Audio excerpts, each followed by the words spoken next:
Illegitimi non carborundum.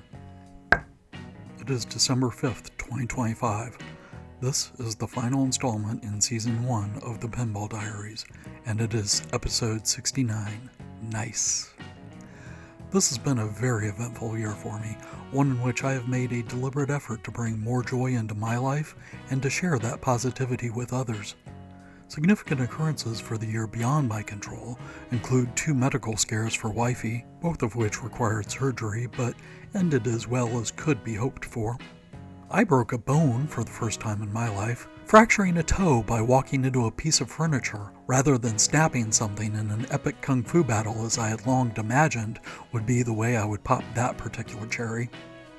Also worth mentioning is, due to a combination of good fortune and decades of sound choices, wifey and I achieved a major financial goal. Our decisions in this area count for a lot, but I cannot overstate the role of luck here. More important, though, are the conscious choices I made and actions I took to improve my life this year. I reached out to an old friend that I hadn't had contact with in well over a decade, and she was delighted to hear from me. We rekindled our friendship strongly enough that wifey and I visited her and her family on our summer vacation. Seeing my friend in person for the first time in 30 years and being able to give her a big ol' hug was truly special. On that same trip, we spent an entire glorious day playing at one of the finest pinball arcades on the face of the planet, and another day was dedicated to visiting one of the world's greatest amusement parks. It had been more than 10 years since wifey and I had been on a roller coaster, and the first drop on our first ride that day felt like a homecoming. It was one of the best vacations we've ever had. Other notable undertakings for me this year were Sis and I driving halfway across the country to visit our 94-year-old grandmother, getting the largest tattoo that I've ever had that now covers up a burn scar I had been looking at since childhood, purchasing a brand new vehicle for the first time and getting a vanity plate to adorn it, performing my first headstand and accomplishing a yoga pose known as crow for the first time.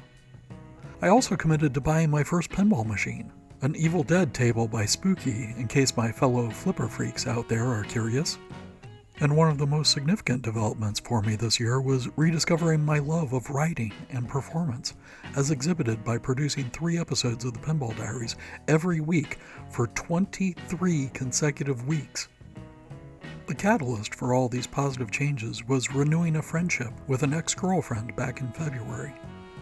I did not relish the idea of talking to her again after it had been more than 20 years since our last communication, but I wanted to be considerate and offer her copies of some old photographs I had recently scanned that I thought would be of interest to her.